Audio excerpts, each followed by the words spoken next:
Bonjour à tous, donc je refais le tuto concernant le Print and Cut. Avant de démarrer, je voulais dire merci à Aurélie et Mireille qui m'ont signalé qu'il y avait un problème sur les vidéos précédentes, à savoir qu'on ne voyait pas sur la droite mon menu. Donc j'ai corrigé ce léger petit bug et donc maintenant tout devrait fonctionner correctement et vous devriez arriver à tout voir et tout suivre en même temps. Donc pour commencer le print and cut, on va aller choisir une image. Donc pour cela, nous allons faire fichier, ouvrir pour aller sélectionner son image. Donc nous allons prendre hop, un petit cochon. Voilà. Donc là, vous voyez que l'image est bien grande. Donc nous allons commencer par la réduire en cliquant simplement dessus et sélectionnant l'angle. Voilà. Donc là, par exemple, on voit que mon tapis est mis pour un tapis caméo standard 12 par 12. Donc vous le voyez qui s'affiche ici. Et la taille est sur automatique sur Cameo, donc une feuille aussi, donc 30 par 30. Sachant que voilà, ça va être imprimé sur une feuille A4. Nous allons commencer par changer la taille de la feuille. Dans le petit menu déroulant, nous allons sélectionner notre feuille A4. Voilà, donc ça va réduire. Après, nous avons sur la mise en page, donc ici, pour faire le print and cut, il faut aller sur le dernier petit carré où il y a écrit repère d'alignement. Voilà. Donc là, vous voyez que le style ici est en mode désactivé. Donc pour faire le print and cut, vous allez sur ce petit menu déroulant et vous choisissez le type 1, caméo, portrait et curio. Voilà. Donc quand on clique, on s'aperçoit que ça nous affiche des repères. C'est ces repères-là qui vont être scannés, donc le petit carré noir et les petits angles qui vont être scannés par notre silhouette et qui vont paramétrer les images et savoir où ce doit être découpé. Donc moi ici, parce que je le mets toujours par défaut, vous voyez un cadre rouge qui est les repères pour la découpe. C'est-à-dire que votre machine ne va pas découper au-delà de ces cadres rouges. Donc si je mets mon image comme ça, par exemple, l'image du petit cochon dépasse de cette ligne rouge, donc elle ne sera pas bien entendu découpée. Donc veillez bien à ce que vos images soient bien dans ce rectangle rouge. Donc si vous ne l'avez pas d'affiché, vous allez sur le premier mise en page, qui s'appelle mise en page, et vous allez tout en bas et vous avez là afficher les limites de découpe. Donc si vous décochez, vous voyez bien, là je viens de le faire, que ça retire le cadre rouge, et quand je le recoche, ça met aussi le cadre rouge. Vous pouvez aussi afficher, si vous voulez, les limites d'impression.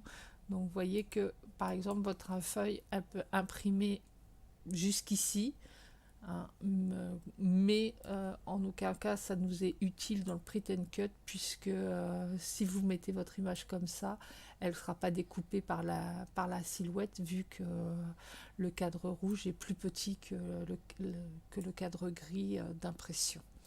Voilà. Donc vous sélectionnez votre image tout simplement et vous la réglez donc à la taille que vous désirez. Et donc chose importante aussi, vous ne devez pas mettre votre image où il y a des croisillons, dans tout ce qui est grisé. Alors la partie grisée ne sera pas imprimée par votre imprimante, il y aura juste le petit carré et les angles noirs d'imprimé. Cependant, si votre image ou votre découpe est dans le grisé, ça ne découpera pas bien non plus. Voilà, donc veillez à tout bien calibrer au départ. Voilà, donc deux façons pour faire le pretend cut. Donc là, soit vous mettez l'image et puis vous apportez un frame de découpe. Donc là, je vais prendre, j'avais déjà préparé avant, je vais donc prendre celui-ci que je vais copier et coller. Voilà, et donc que je vais mettre par-dessus mon image. Voilà, donc après, vous pouvez ajuster votre image par rapport à votre découpe. Après, c'est libre à vous de savoir ce que vous voulez, plus serré, moins serré, enfin, laisser plus d'espace, voilà. Donc, voilà, on va la mettre comme ceci. Donc, là, vous avez votre image et votre frame que vous pouvez bouger. Donc après, moi, ce que j'ai pour habitude de faire, je sélectionne les deux et je fais un clic droit et je les groupe de façon à ce que maintenant, quand j'en attrape un, ça bouge les deux et je peux mettre mon image sans problème où je veux sur ma feuille. Voilà. Donc ça, c'est la première façon de faire. Pour la deuxième façon de faire, je vais vous prendre une autre petite image. Donc on reprend, on fait ouvrir à nouveau. Donc là, nous allons prendre hop, un deuxième petit cochon. Donc là, vous voyez, ça me l'a ouvert. À chaque fois que vous ouvrez une image, par contre, ça vous ouvre une nouvelle fenêtre. Donc on va commencer par la réduire un peu parce que nous voyons qu'effectivement, elle est un peu grande. Et donc là, je vais simplement copier mon image. Clic droit, copier. Clic droit, je la colle dans l'autre fichier que nous avons créé avant. Voilà. Donc ici, nous allons faire l'autre façon de créer une découpe. On va la vectoriser. Donc nous allons sélectionner le 1, 2, 3, 4, le cinquième élément qui est ouvrir la fenêtre de vectorisation. Voilà, donc ça nous ouvre le petit menu vectorisé. Nous allons cliquer sur sélectionner de la zone de vectorisation. Donc là, on va venir faire un cadre autour de notre image. Là, vous voyez en jaune, ce qui apparaît en jaune, c'est tout ce qui va être vectorisé. Donc là, on voit par exemple que les tracés du contour sont pas bien faits. Il n'y a pas du jaune partout. Donc on va jouer sur le menu. On va aller dans le seuil. Donc par défaut, il se mettra toujours à 45%. Et donc là, quand c'est trop jaune, on diminue. Quand il n'y a pas assez de jaune, on augmente tout simplement. Donc là, je vais augmenter. Par contre, n'augmentez pas trop vite vos proportions. Suivant votre ordinateur, ça rame plus ou moins le temps qui calcule le pourcentage et qu'il l'applique sur votre dessin. Voilà. Donc vous voyez, au fur et à mesure que j'augmente, on voit le jaune ici qui augmente dans mon dessin.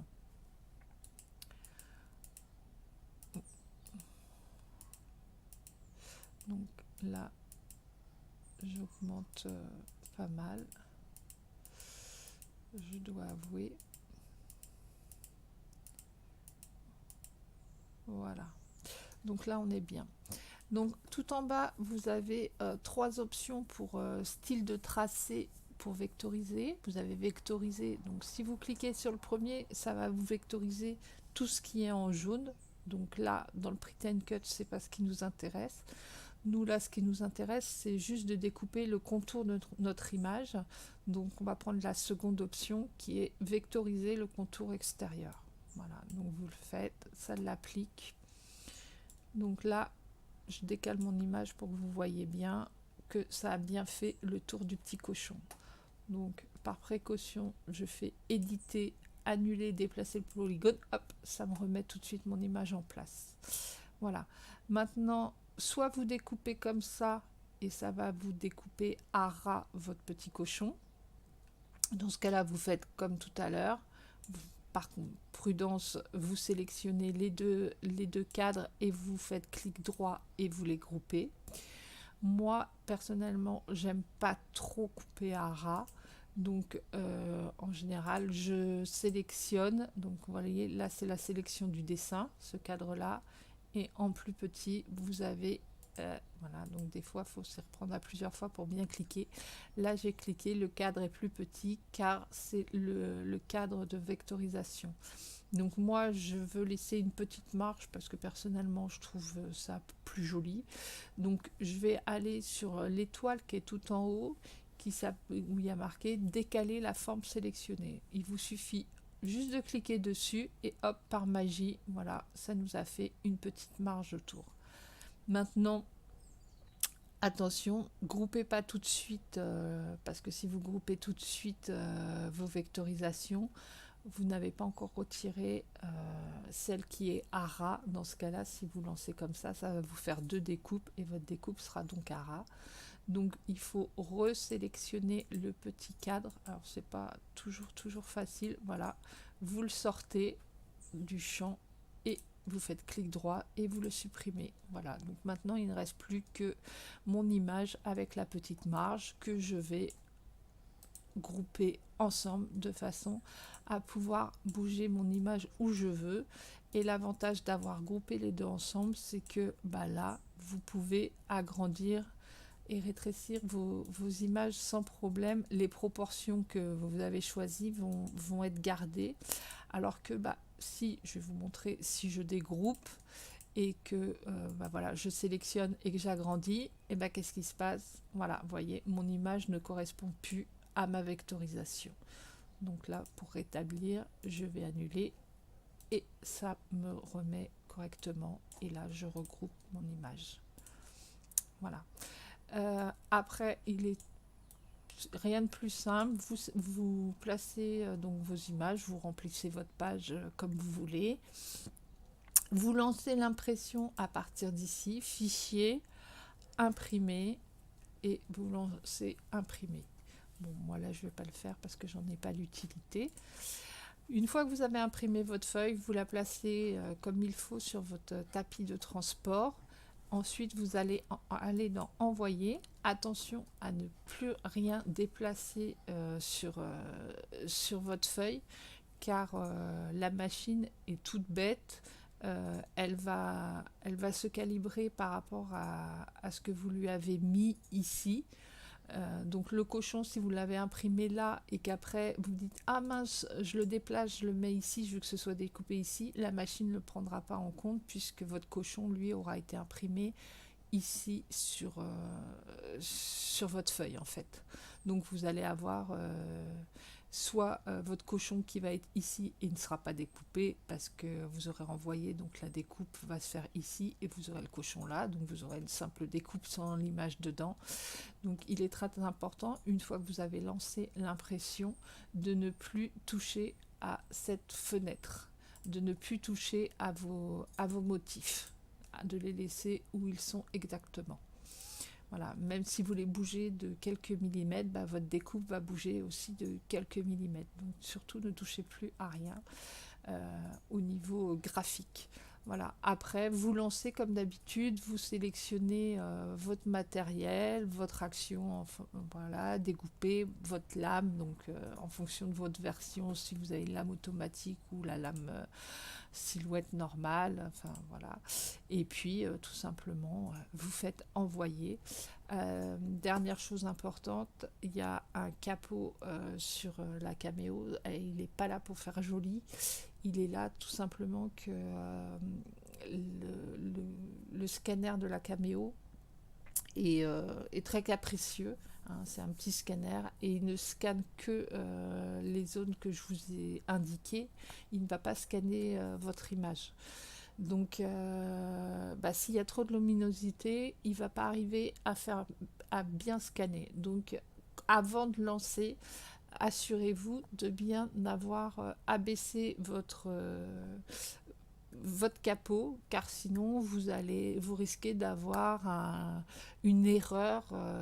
La machine va vous dire erreur d'alignement capteur. Voilà, elle ne va pas arriver à scanner correctement. Et il arrive, parce que la silhouette est très capricieux, je trouve. Il arrive que même quelquefois avec le capot fermé, il ne faut pas s'énerver, il faut le refaire une ou deux fois en fonction des machines, voilà. Mais vous redéchargez votre feuille, vous la rechargez et vous recommencez. Voilà. Et en général, maximum, moi, au bout de 3 fois, ça marche. Voilà. J'espère avoir été claire et précise. Je vous remercie tous de m'avoir suivi pour ce tuto. Et puis, si vous avez des questions, n'hésitez pas, laissez un petit commentaire, ça fait toujours plaisir. Et je vous dis à très bientôt pour un nouveau tuto.